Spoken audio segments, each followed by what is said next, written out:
Fergus is a railway traction engine who works at the cement works. He enjoys his work, making sure the trucks are organized properly and do everything right. He was taking empty trucks from the docks to the cement works, going at an easy pace.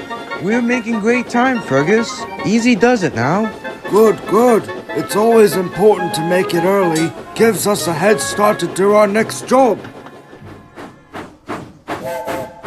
By the vicarage orchard, Fergus stopped at a signal, patiently waiting. Hopefully we'll make it to the cement works in good time. We wouldn't want to be late for the other jobs. That would never do. Settle down, Fergus. We'll arrive early. We'll arrive early. Then, out of a shed, Trevor the traction engine slowly moved out. He was certainly surprised to see an engine that he hadn't known that well.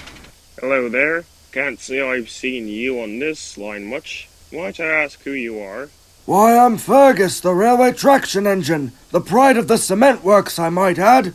Ah, so you're Fergus. Edward told me about you. You worked with those two mischievous twins, Bill and Ben, at the quarry.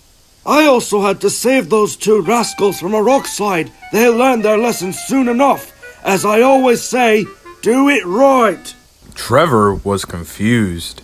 Is that some sort of motivational sentence? Haha, it's just a phrase I say to make sure engines I'm with do their work properly. They tend to, well, not do things properly. I'd expect them to do their work correctly the first time around, just like I do. This made Trevor even more confused. You know, Fergus, I may not run on rails, but I don't think most engines would do things properly the first time around, especially if they're doing the work in a different location that they haven't been to. No one's perfect after all. I'm making sure they're useful. I'm helping them by telling them how to do things right. Seems to me you're acting a bit bossy. You might need to work on that. Oh, pardon me, but I must start on my work. Nice chatting with you, Fergus. Nice to see another traction engine. But Fergus didn't reply back. He didn't take Trevor's previous words too kindly and puffed away in a huff.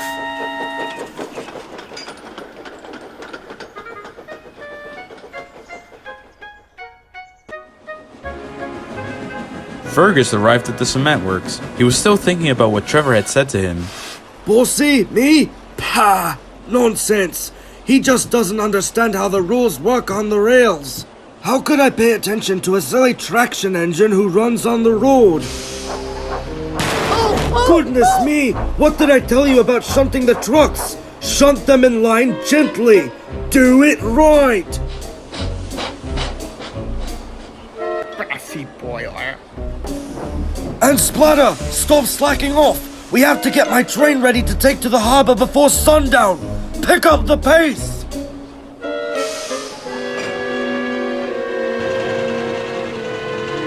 Or you could just shunt all these trucks yourself, instead of playing pretend to be Sir Topham Hatt, Bagulet funnel. Splatter and Dodge made sure to get the trucks in line as Fergus wanted them to be. But no matter how they did it, the little engine would always find something that wasn't right. The diesels were reaching their limit. At last, they had shunted a perfect line of trucks, all filled and ready to be pulled. However, there was one thing Fergus didn't approve of. You two didn't shunt them on the right line! They were supposed to be on the opposite line too! Yeah, I had enough of this. Dodge! No!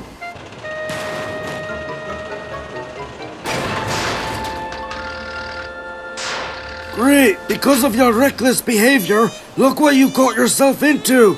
If you had followed the cement works, this wouldn't have happened! I'll go get help. Fergus realized that it was nearly sundown, so he quickly went to collect the trucks. He coupled on, and away he went. Out on the line, Fergus's driver became a bit concerned. Everything alright, old boy? Your tone sounds a lot more serious than usual. Is something bothering you? Remember that, Trevor? The other traction engine? I talked to him. I thought he was fine at first, and I got to chat with a traction engine who runs on road until he said I was bossy. Am I really like that to other engines? As I've said before, your tone has been more powerful than normal. Maybe it's from all the work we've been getting. Just try have a calmer voice towards other engines. Ignore that, Trevor, and focus on yourself. Fergus thought about this and knew his driver was right. Soon he arrived at the harbor. It had gone dark.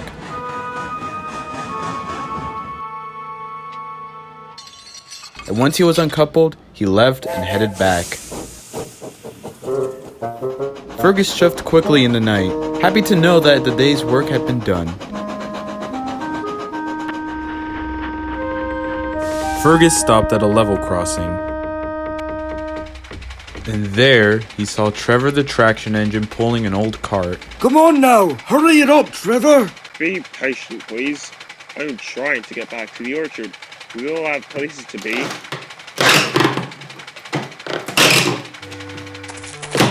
Oh, not again. That's the third time this week. Sorry, Fergus. This will take a moment. Hope you don't mind. But Fergus did mind. It took a while for Jem Cole to get the cart unjammed, slowly getting it off the crossing. Fergus hissed and whistled with impatience. Be patient. It's nearly there.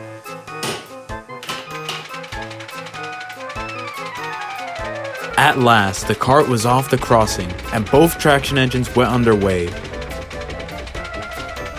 But now Trevor was cross. What an impatient engine. The next morning, Trevor was resting in the orchard when Boko pulled up and stopped at a signal. Good morning, Trevor. Nice day we're having. I suppose. Everything alright with you? Feeling bored again? No, it's something that happened last night. My old cart got its wheels jammed once again, and I had to get over the crossing. Then, this engine, Fergus, you may be familiar with him, became so impatient, he started whistling and told me to hurry up. I didn't take too kindly to that at all. Him. Yes. I know Fergus. I wouldn't take much notice of him. He hasn't been in such a good mood recently. Don't mind him if he acts all impatient or rude. I'll try. Thank you, Boko. Anytime. Trevor still wasn't sure about Fergus, but decided to forget about it for now. Meanwhile, at the cement works, Fergus was arranging trucks, making sure they were in their proper place.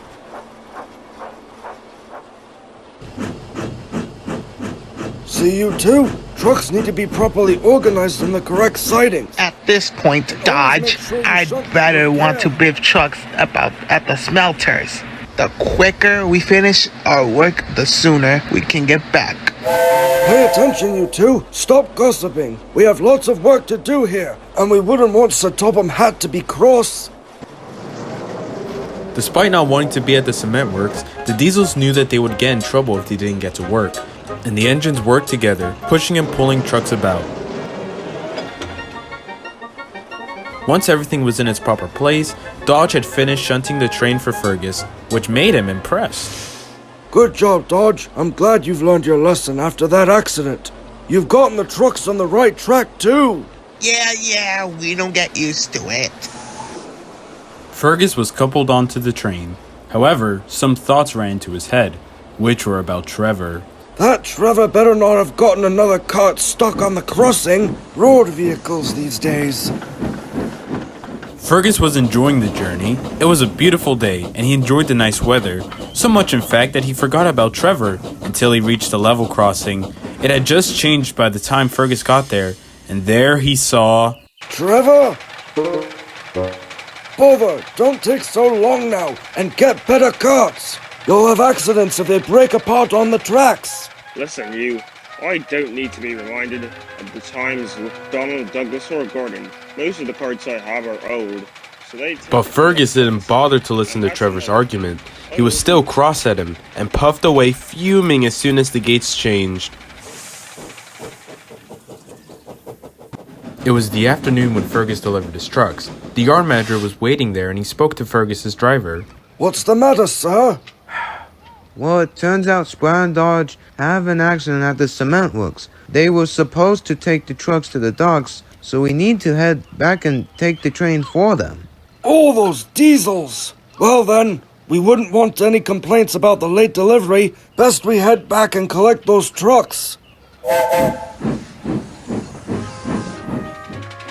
Meanwhile, on the road, Trevor was heading back to the orchard after making his own delivery and close to the level crossing.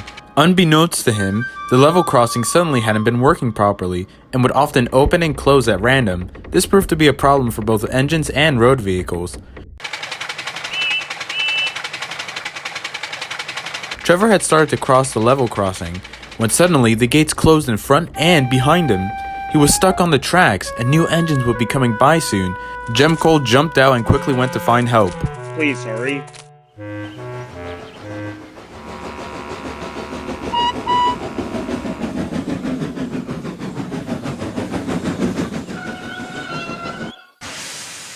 Oh dear, Trevor! What happened here? The gates aren't working properly, I suppose. My driver went to find help. Sorry if I'm delaying you, Ryan. Never mind. At least help will be arriving soon. Oh no, that's Fergus. And it was! Fergus wasn't paying attention to the crossing. He had too much on his mind, such as work and Trevor. Trevor, meanwhile, knew he had to do something immediately, so with all the steam he had, he blew a loud and long whistle. Ryan soon joined in. Huh? What's making all that noise? Oh, what's that? Stop, Fergus, stop. It's Trevor. He's stuck on the tracks. Fergus was slowing down, while Trevor shut his eyes waiting for the crash to be over with. And Fergus stopped just in time, an inch close to Trevor. Trevor opened his eyes and saw what happened. That was close. Too close. Thank you for the warning, Trevor. Are you alright? Yes, I think so. Thank goodness you stopped in time. That could have ended in a nasty accident. Later, Jem Cole arrived back, and soon Trevor was on the road again, the track was cleared, and everyone continued on their way.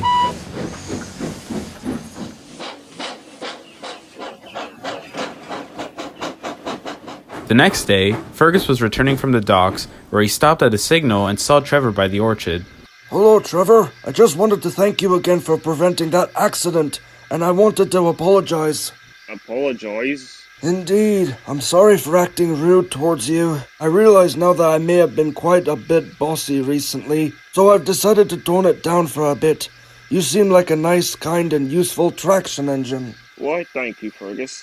And I'm sorry that I was cross. How about we become friends? I think we could really help each other out in future. Sounds grand. I'm sure within time we'll do things right together.